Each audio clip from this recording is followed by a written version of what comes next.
Over the past year, I've had conversations with psychologists, neuroscientists, therapists, sexologists, coaches, authors, and extraordinary people from all over the world.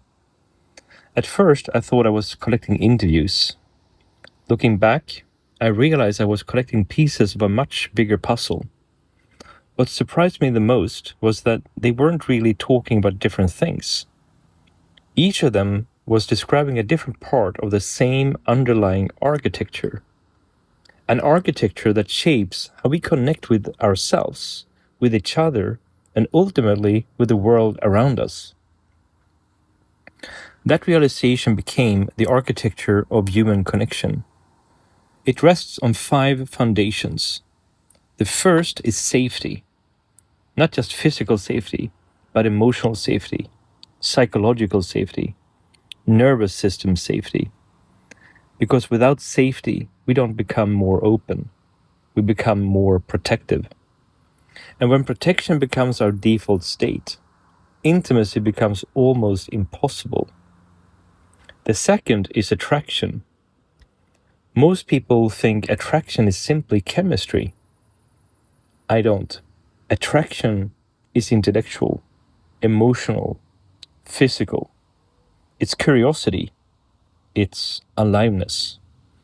It's what draws us toward another human being in the first place. But attraction alone isn't enough.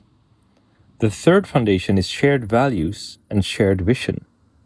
Because two people can genuinely love each other and still be trying to build completely different lives. Lasting relationships need more than chemistry. They need a shared direction. The fourth is expansion. The healthiest relationships don't make us smaller. They help us become more ourselves. They encourage our growth instead of limiting it. 1 + 1 becomes 3. Together we become more than either of us could have become alone. And finally, there's commitment to growth. Because I don't believe the purpose of great relationship is simply to make us happy. I believe it's to make us more aware. Healthy relationships challenge us. They reveal our blind spots. They expose the parts of ourselves we couldn't see alone. Sometimes those reflections are beautiful.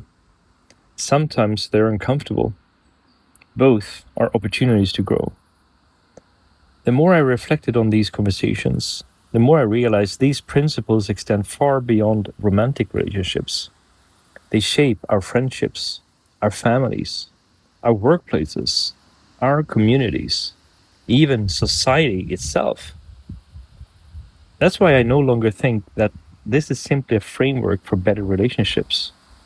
I believe it's a framework for understanding what allows human beings to flourish together.